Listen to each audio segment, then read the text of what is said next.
In this case study, we are presenting a woman in her 20s presenting to the dental hygiene clinic with an eating disorder known as bulimia nervosa. In patients with eating disorders, particularly bulimia nervosa, it is important to make them feel as comfortable in the dental healthcare setting as possible. In our situation, the patient is more comfortable with a practitioner of the same gender and closer to her age. In this instance, she is more likely to give more information than she may to her primary care physician, friends, or family. The patient and clinician discuss the patient's caries risk assessments, periodontal health risk assessments, and home health history. The clinician gathers information such as the patient's sensitivity to hot and cold, her family history of heart disease, the patient's history of smoking, and other risk factors. The practitioner prepares to do an intra and extraoral exam to assess the patient's salivary glands and lymph nodes.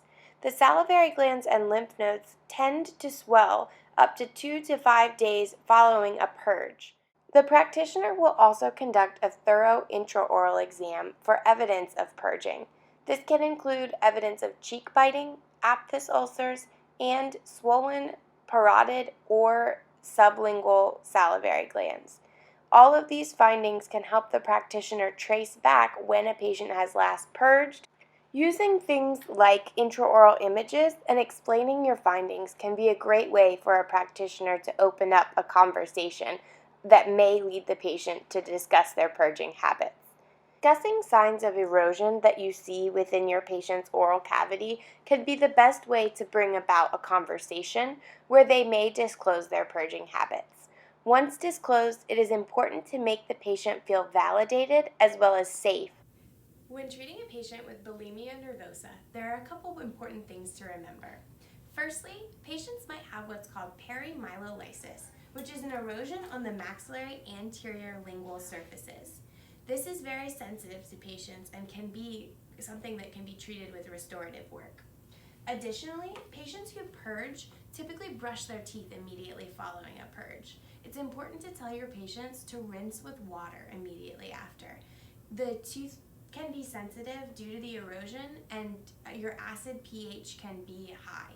You want to make sure that the pH is lowered back to a more neutral number before going ahead and brushing. So when you're at home, you can use a circular brushing motion. That's going to be really good for getting all around the angles of your teeth and keeping all of those interproximal spaces clean. Are you flossing? Not normally. Okay, so the use of floss can really help too with any kind of food that's getting impacted either before or after it comes out or goes in. So that would be a good tool. Okay. Yeah. A fluoride supplement or rinse may be added to the patient's routine in order to prevent further erosion and keep the teeth that are already eroded healthy. Our goal as dental hygienists is to provide resources for our patients to turn to, as well as thorough oral hygiene instruction and nutritional education to keep them safe.